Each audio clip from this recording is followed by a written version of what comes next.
The deal was simple.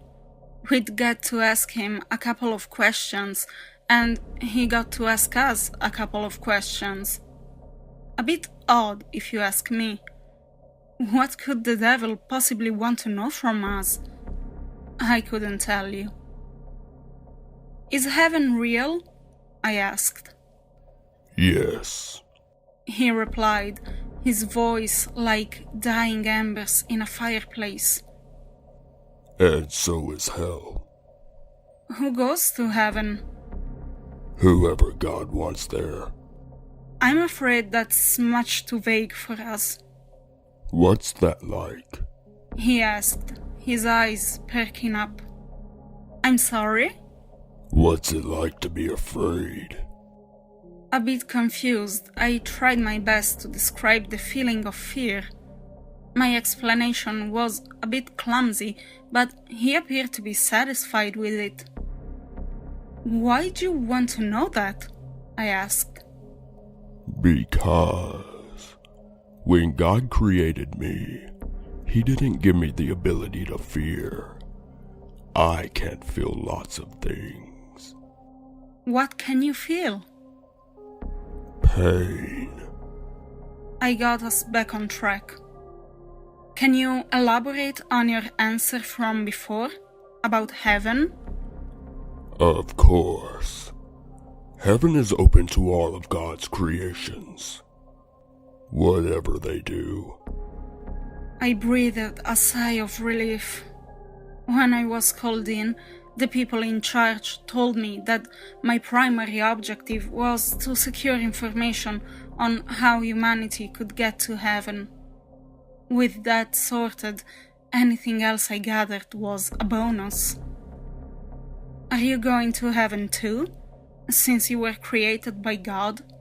I asked. I could, but I won't. He replied. Why? Because I committed the most egregious sin. I did something only God was supposed to do.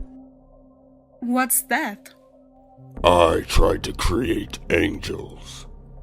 They didn't work out. My angels were made in my image, so I guess I'm to blame. All they do is cause suffering and destruction. So God said that they had to go to hell, to suffer for an eternity. You mean the demons? Yes, I guess I do.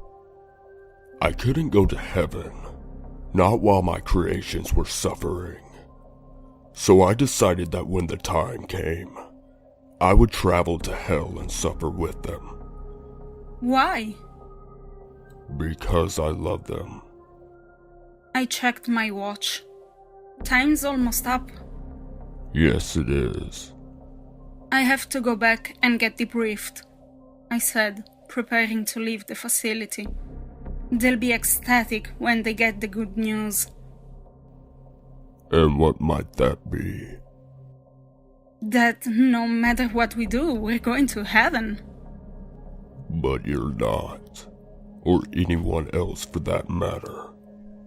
But, I said, my voice wavering, you said... Yes, I know what I said, my child. But you're not one of God's creations. He said, with a tone I would mistake for sadness if I didn't know better. You're one of mine.